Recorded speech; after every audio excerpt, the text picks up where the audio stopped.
All right. Thank you for joining us again for another episode of Through the Woods. And I am Kyle Woods, your host. And sitting across from me today is Sheila Francis. And she's the executive director of Idaho Brewers United, which is a nonprofit 501c6 organization that was founded in 2012, I believe. That's correct. Is that right? Yes. Yeah. All right. Thanks, Sheila, for being here. Oh, glad to be here.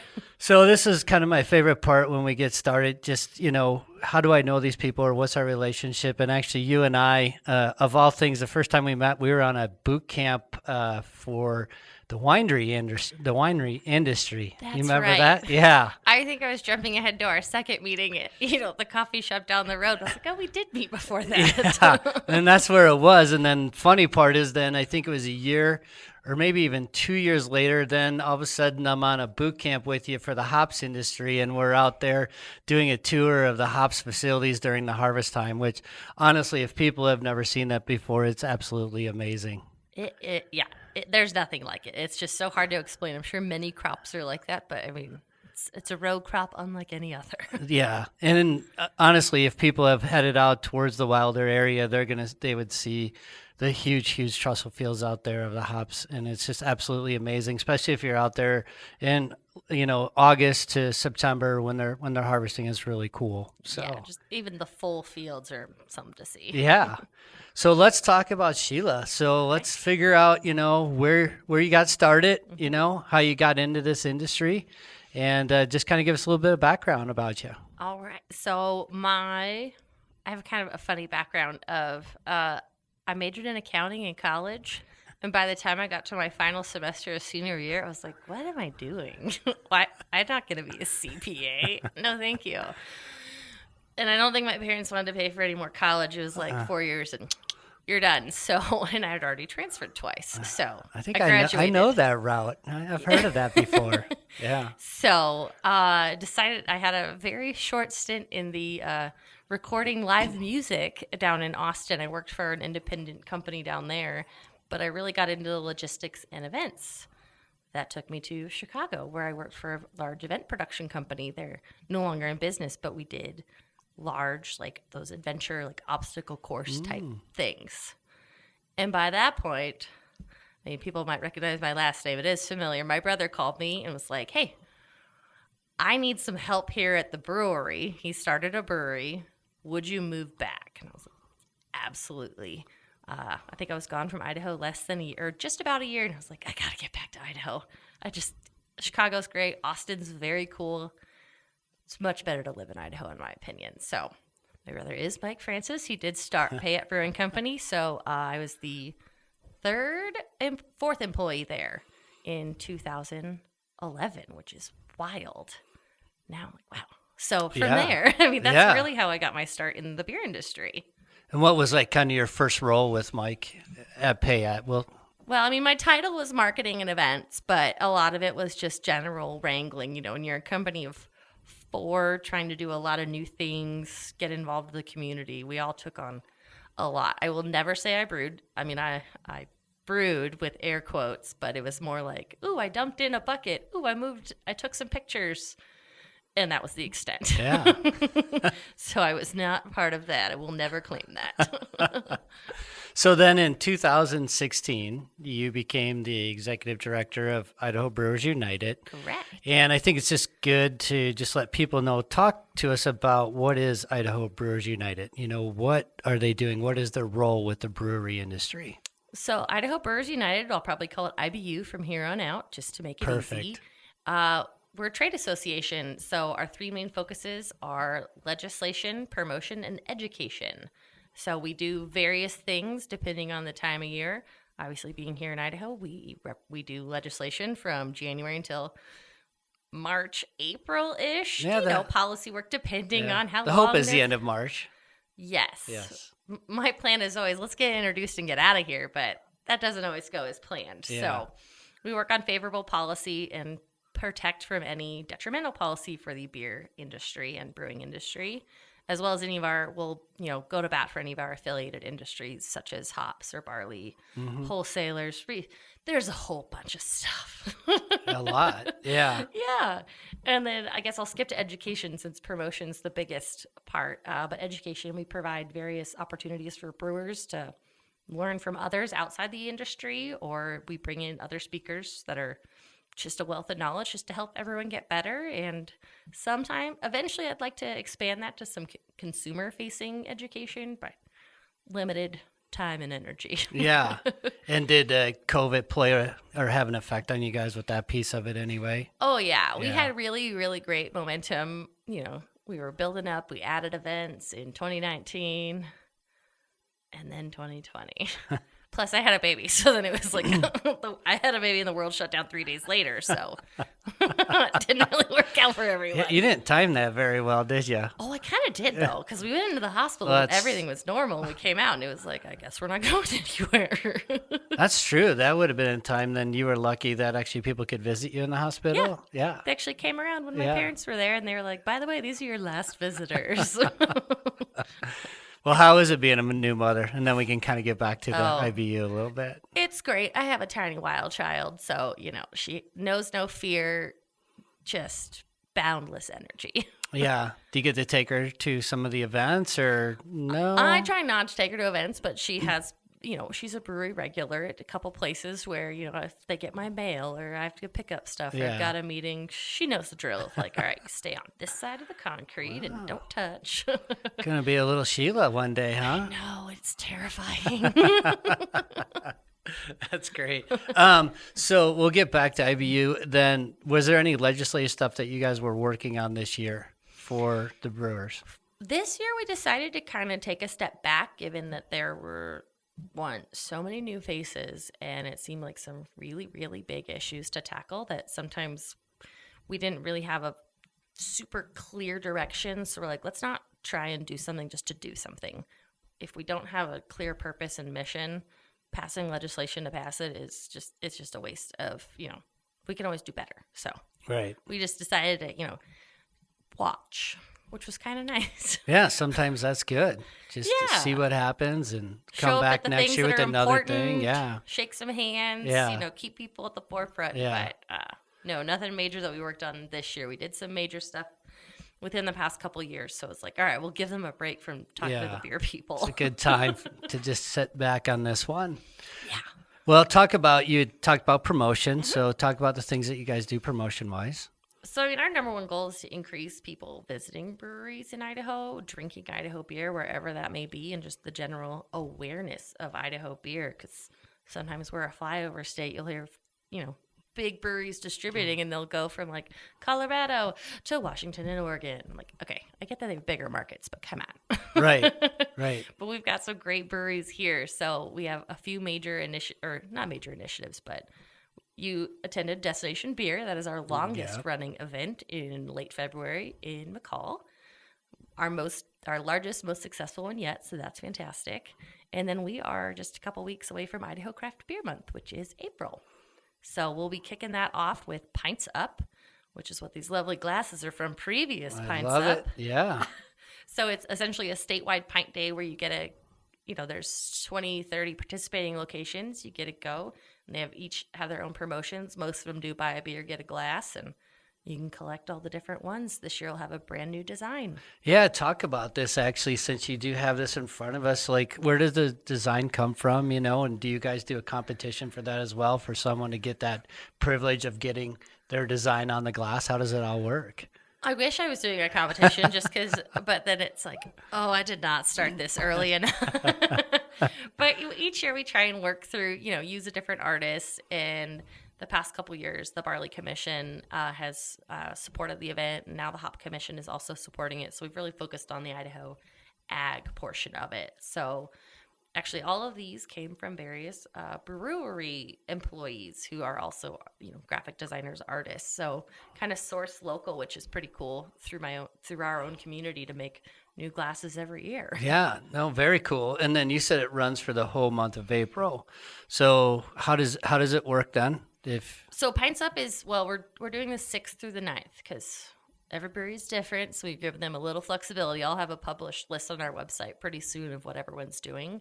But then the rest of the month, we're working on some other items. But essentially, it's an awareness campaign. Or we realize not everyone is going to choose to drink Idaho beer 100% of the time. But we really want to emphasize that in April, you should be drinking Idaho beer. So whether you're out at a restaurant, ask them what's on tap from Idaho, or if you are going to the grocery store, pick up the 6-pack from Idaho. We know there's other beers out there that are fantastic and wonderful, but it's just that right time to support your local breweries. Yeah. So, okay, so we have something February, April. Obviously the big question would be what does the Oktoberfest look like? What is that in Idaho? Well, we actually don't have an Oktoberfest ourselves. There's a good number of breweries that have fantastic events on their own, and I'm really sensitive to not infringe upon what they're already doing, but we will have our North Idaho Beer Fest in September. It's not necessarily Oktoberfest themed, but it is, as far as I know, it is the only only Idaho beer festival in North Idaho. Because, they're so close to Montana, Washington, and Yeah. it makes sense for a little bleed over, but obviously I work with just Idaho breweries. Yeah, but a beautiful time up there too, obviously for that with the weather. We Oh did it in man. November in 2019, and it was Ooh. great. Thank goodness we had an indoor venue, but Yeah. Yeah. it was like, oh yeah, and it gets dark really early, like it's like 4:30. That is probably the most confusing part of this state is that we're in two different time zones. Yes. So it is pretty funny, because you forget when you call up north, you're like, oh, yeah, you're an hour behind me. So, Yeah, I'm like, oh, it's 5 o'clock. I wonder if they're yeah. still working. Oh wait, yes, usually they are. So I did want to ask you, because on the promotional side, you had talked a little bit, and I'm like, you know what, I'd like to know that. How many breweries actually ship outside of the state? So, or do you know that? How many people actually have their product leave the state and try to go? Because so many people are trying to come into our state. I'm just curious, do we have breweries that would actually sell outside the state as well? And if that's really an area that they really want to focus on or not? It depends. So I'd say there's a fair number. I don't know the number off the top of my head, but there's plenty that you can think of that are larger, and packaging being a good, not alternative, but packaging is as easier to export in terms of saying than kegs. So I'd say there's a fair number, but there's plenty that they don't even sell out of their own bar. They only sell at their own tap room, which is pretty cool. Yeah. I mean, it's impressive. Actually, the Brewers Association developed an entirely new classification of member for taproom breweries where you're predominantly only selling on your own premise, which is kind of neat. It is really neat. Because, gosh, when I first got started, and even until more recently, you had to go out to bars and restaurants. You had to get other people to carry your beverages, or else it was really hard to make a buck. And people weren't necessarily in that groove of going direct to the brewery, especially I'd say here in Idaho, because everyone else shipped in. You got your Deschutes, your Odell. Can't go visit them after work on a Tuesday, but down here you can find a whole bunch. Well, and I mean, it's expensive too. I mean, a canning line is not something easy, and most people actually don't have their own canning line, so they have to actually hire that out. And I mean, ever since 2019, I know getting cans was actually really hard for people to do as well. Yeah, cans have come a long way. I mean, initially, it is anything with brewing. It's a significant capital investment. I mean, it is not cheap to get into brewing by any means. So, and it's nice because it's evolved. Because for so long it was bottles. Canning was only accessible to your absolute largest brewers because it was just cost prohibitive. I don't think many people would be willing to pay $30+ for a 6-pack, but who knows? I'm sure there are some. It could It's be got to be out a there. real special beer. That's that barrel age. Yeah, something rare and unicorn something Exactly. or other. So it's come a long way, but yeah, and then mobile canners have become more prevalent where you don't have the equipment, we do, but we work with 6 different people.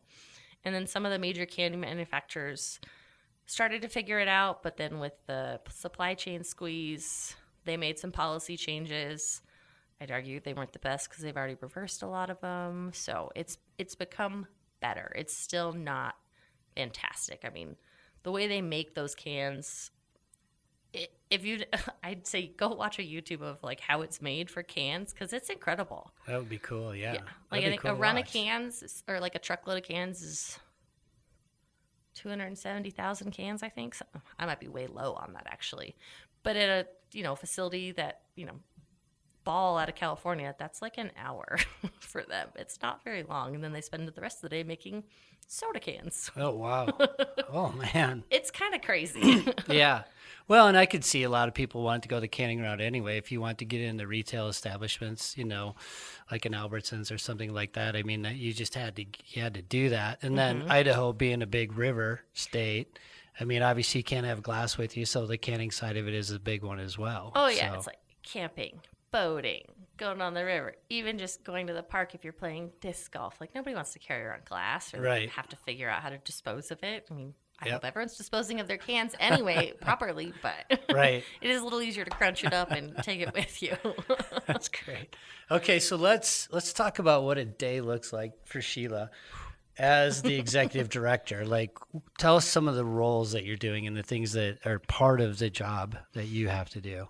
So I am a one-person show, so I get to do a lot of the extremely fun stuff like administrative paperwork and invoicing and go get the mail and go to the bank. But beyond that, we're planning out in advance of any of our promotions and working with our partners. So, for example, Idaho Craft Beer Month it's a partnership with Visit Idaho to drive more people to Idaho for beer tourism. So, just touching base on those projects or what's our next event? What needs to go into that?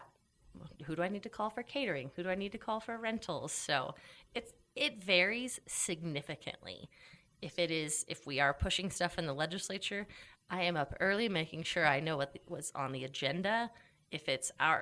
Generally I know if it's our bill, but just watching some of those to make sure there's no other bills creeping in that might be problematic. And yeah, it's a lot of telephone tag too. A lot of emails, yeah. Wow, yeah. And then with your little girl, I mean, yeah. It's pretty fun.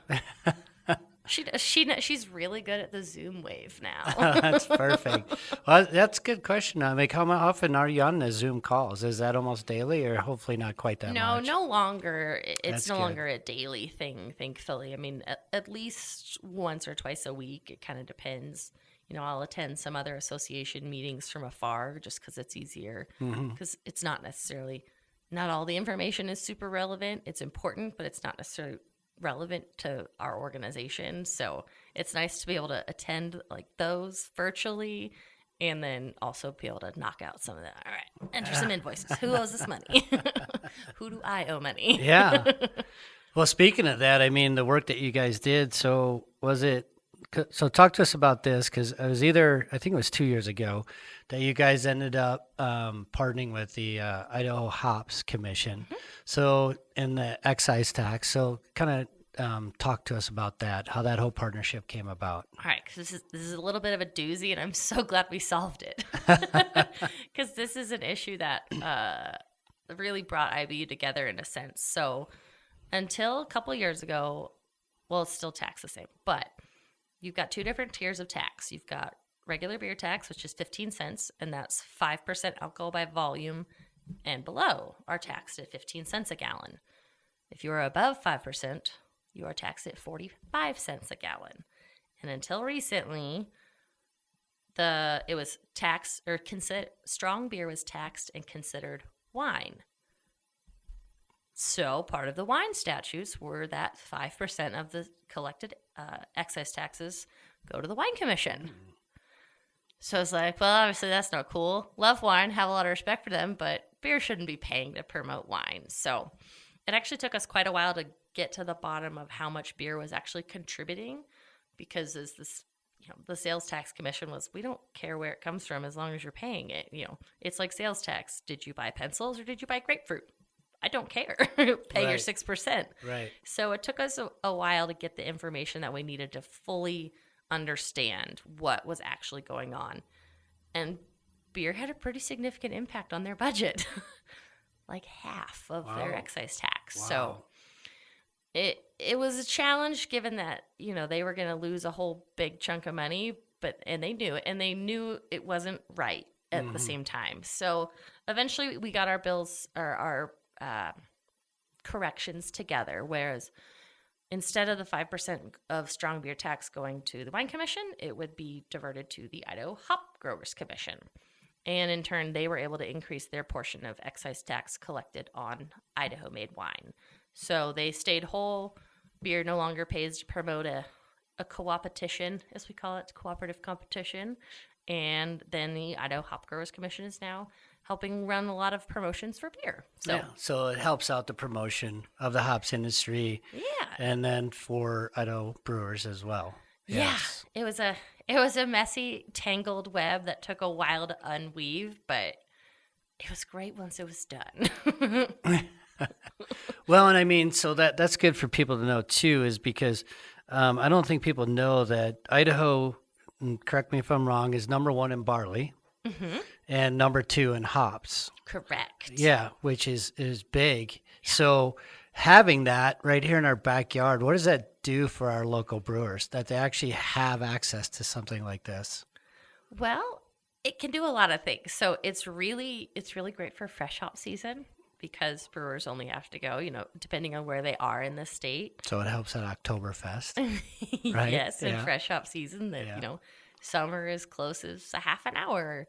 And, others go to Oregon and Washington, depending on where they are in the state. So it's really the geographical closeness. You really get that fresh hop off the vine, which is great. And then barley, there is a state facility. I'm not saying that right.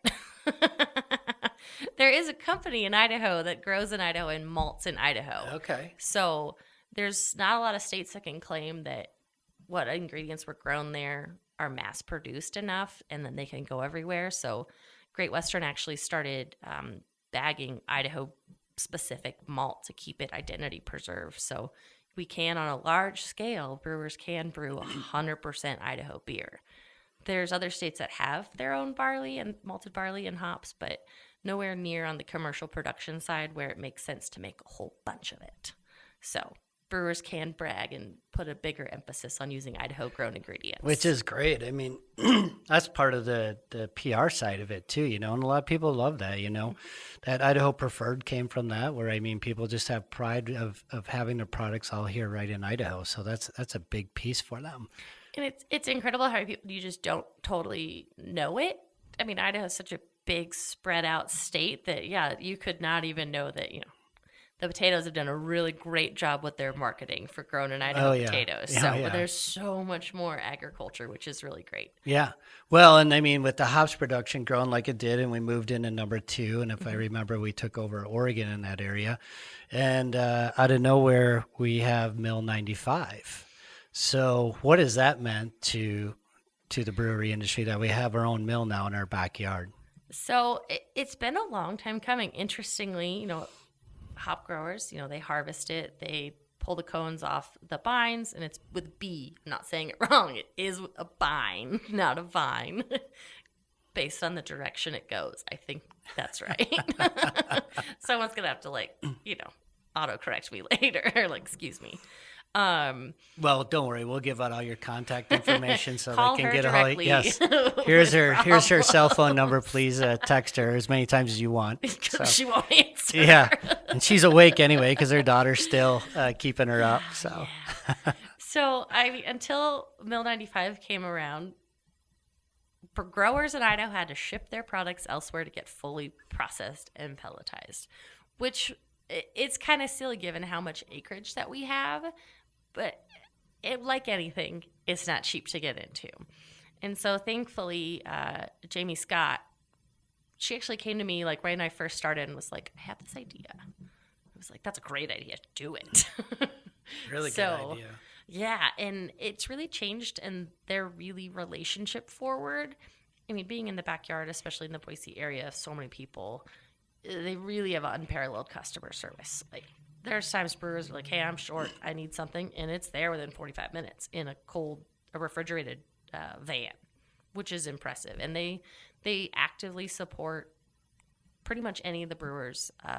They've been really kind to us, and if we've done any sort of collaboration or benefit brew, they've actually been like, okay, what hops do you want? we'll support it. We'll sponsor it by giving you hops, which is great. So I think they're a really wonderful company. It's been a nice addition to our Idaho beer community. Yeah, and at the time we went on that hops tour, we got to tour the mill, and I mean, that was just impressive, the pelletized piece of it, and just how much they can store, and then the fact that they actually are storing other pelletized hops from overseas as well, if I remember right. Yeah, So, they started working with a company out of New Zealand, which is, I mean, because there are a bunch of different varieties that we don't grow here or grow yeah. as well. And it's neat that they've expanded kind of what they're doing beyond just the little pocket of Wilder Parma. Well, so number one in barley, number two in hops. We have our own mill now. What does the beer industry look like in Idaho? What does the brewery industry look like? Where do we stand with other states and our production and our products and things like that? Where are we at? So, man, I knew I needed to look this up before I showed up. The Brewers Association has a lot of great data. I believe we're somewhere in the around 10th of breweries per capita. And so in the past 11 years, we've gone from roughly 22 to 24. It was a lot harder to find information at that time.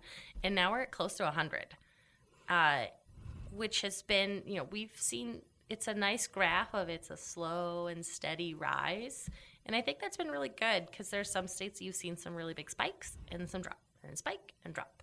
So I think here it's been nice to see that steady growth because as an industry, I'm running the organization. If a lot of people are closing, I got to think, what is happening? Right. What's going on? So no industry is immune from closures, but it's just, there's some stuff. But it's been nice to see. And brewers, what's nice is there's no one size fits all for a brewery. If you want to be a taproom only brewery and you only want to produce just a little bit to make it make sense, okay, do that. People find their niche. And then, or if you want to be a big production brewery and ship to 17 states or whatever, go for it. There is an opportunity for you to do that. And then everything in between, especially brew pubs. You don't see a lot of brew pubs opening as much. But restaurants are hard. Well, it is harder, and I mean, that's kind of been a model that I've seen a lot here and even in other areas where, they just partner with a food truck. I mean, I think every brewery probably learned that a little bit that, people can only have so many beers and then they're going to have to get some food in them. And if you don't have any food, then they're going to have to take their money somewhere else. So, they can balance this thing out. So the food truck thing that took place is a pretty cool pairing, I think. I wonder if anyone's looked that up to see like the rise of breweries and the rise of food trucks, because I feel like there should be some sort of correlation of growth. It seems like it would be, right? And I mean, Yeah. and it's just a neat pairing between the two of them. And it is, I mean, to have a kitchen, I mean, there's so many more things that you have to get through, so many more hurdles with the city. And so there's just a lot of things there where that makes it, a little bit easier not to have that food piece there. So, and really focus on the beer that they want to do and make. So, Yeah, and it's been interesting as of late that, the breweries, a lot of them, they've really honed in their beer and they've got that side figured out. But at times, getting a food truck, depending, it can be a little bit tough, just given you can't promise this Tuesday's going to be amazing. Will you please stop? Will you please stay here? It could be crickets. So a lot have really figured out the creative way to get into food without necessarily opening a full-blown restaurant, which limited menu, or in some cases they're like, we just do pizza, right. or we just do this, which is just another creative way that brewers are figuring out how to make it all work. I mean, believe me, I never would have thought pairing beer and sushi were going to be the thing. But I mean, you're having a beer, you're hungry, there's a sushi truck outside. You're like, well, we just got to try this. So you just do. But it's one of the things I never thought I would be pairing together would have been sushi and beer. I didn't think there'd be such thing as a sushi truck, but people love it. Hey, it was great. Sushi's a big thing. Some people just love that stuff. So, yeah. So a quick question too is that these master brewers, where are they coming from? Are they homegrown, or are we getting people moving in? I mean, where is that? So it's, there's a lot of, especially founders that were home brewers turned professional. They opened their own brewery. Some of them received a formal education, whether through a UC Davis program or the Siebel Institute in Chicago. I don't know. We don't have a ton, I'll tell you that were started here. But more and more people are learning, homebrewing is a great way to start. It's not identical, but it's a good place to start for a whole bunch of people. And then we've had people, just the natural growth of Idaho. People like, I know a couple breweries, they're like, hey, my spouse is moving for a job.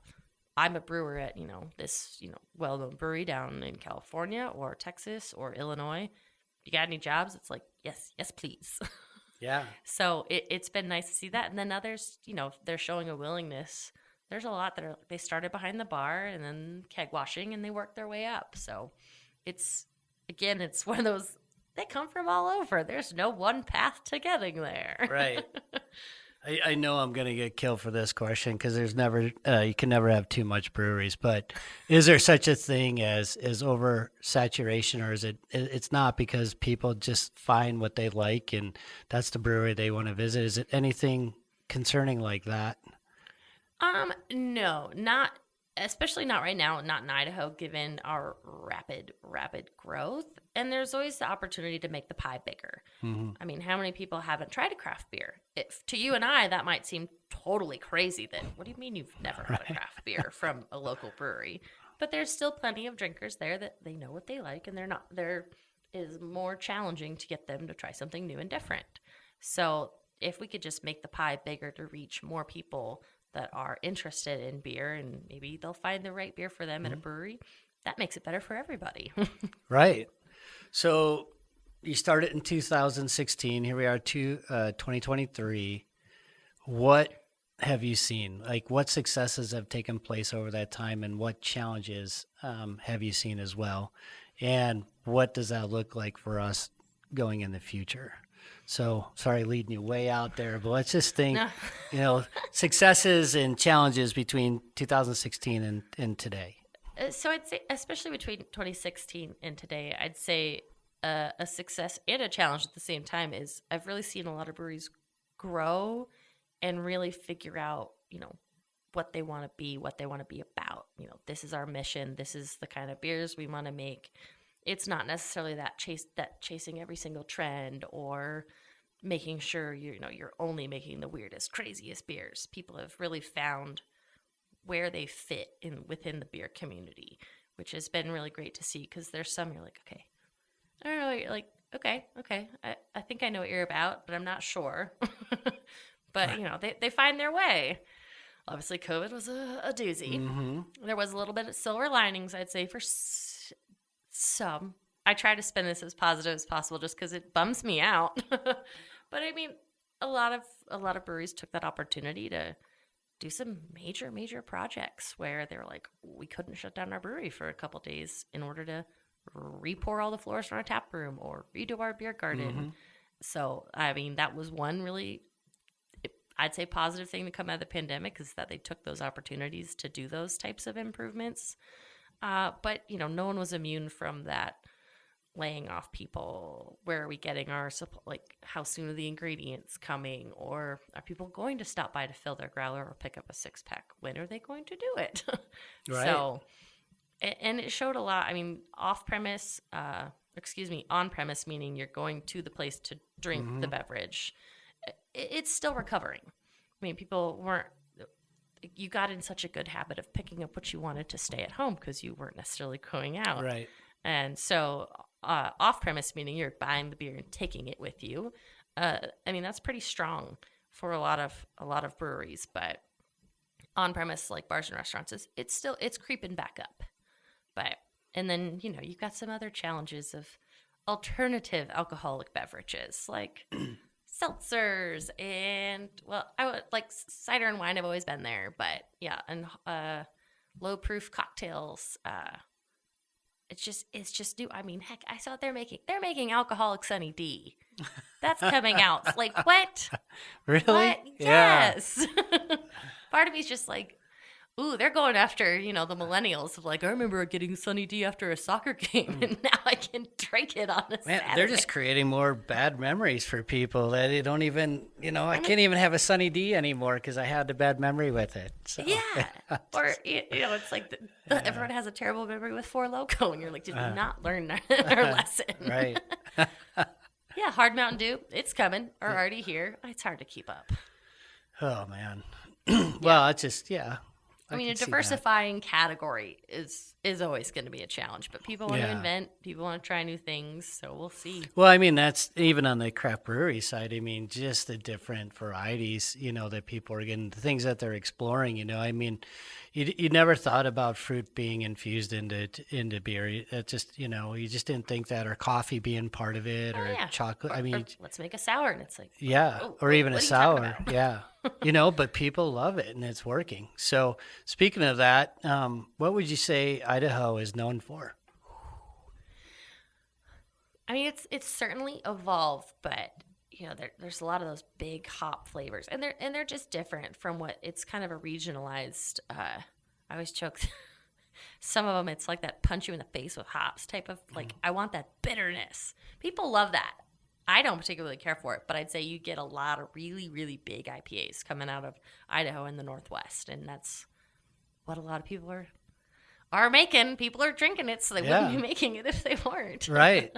So do you see like what is in the future? Like, and this is something I always ask anybody that's in the brewery industry is, what is the next craze? So, and we had talked to Jake the other day and, we said that the IPAs just took off and then the hazies really took off. And then, is there something crazy that like people, what's next? Right. And it's so hard because these trends go in such different, there was IPAs, then it was fruited IPAs, then hazy milkshake IPAs, which I'm still not sure what makes them different, but there are. Yeah. Yeah. I'm not going to claim to be a beer expert by any means. I know the laws. That's perfect.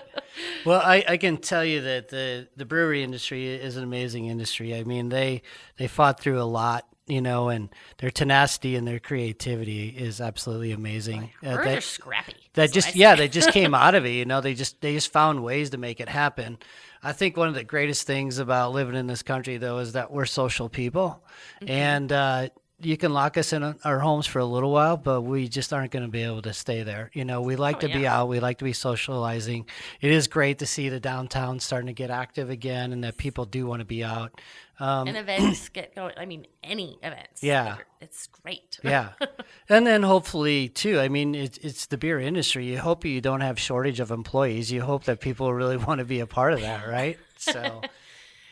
There's going to be turnover in any service right? job, Yeah. And it's... That'll always be I'd the say the challenge. expectations of, I want to be in the brewery. I think it's great. I'll get to make beer all day. It's like, well, any seasoned brewer will tell you they do a lot of cleaning, a lot of janitorial work first, and they make beer too. Right. There's just more to it, right? Just more to it. Yeah, I mean, it seems super glamorous. No, you get to drink beer every day. It's like, yeah. There's a lot of days where you're like, I don't want a beer. So let's wrap up because you brought these beautiful brochures. Let's just hit on that and where people can find these and actually what is in these things as well. So this is the latest edition of the Idaho Brewers Trail Map. Well done. Sponsored and supported by the Idaho Hop Growers Commission. But, we include some fun facts. And, of course, the day you print it, somebody decides to open their breweries. So it will get updated soon. Okay. But it's a statewide map of where all the operating breweries at the time of print are located. So, if you're like, I've got to go travel up to Priest Lake for some family vacation. Yeah. Where can I go? And we'll tell you right here. So you can find these at all of the craft breweries in the state. Hopefully, if not, tell them to call me. Right. Or we actually have through our Instagram, Idaho Brewers United, there's a map link to request one, and I will actually mail one directly to you if you want one. Perfect. So what are all the ways that they can find you? Oh, Facebook and Instagram. Twitter's too much, so don't look for us there. I think there's probably an account, but I don't do anything with it. TikTok, I'm not cool enough to do that. Yeah. Well, the stuff we've seen on TikTok, that's probably not the best place. So. Well, thank goodness I'm not a state employee, so. Right. But yeah, Facebook and Instagram primarily. We've got our website, idahobrewers.org, that do my best to keep up to date. Yeah. Well, great. Well, is there anything else you'd like to add? I'd say just look out for April. It's going to be fun. Yeah, it Breweries will be. do various things. They hold events, release new beers. It's a good time. Yeah. But just choose Idaho. Perfect. Well, Sheila, thank you again for being a part of this with Idaho Brewers United.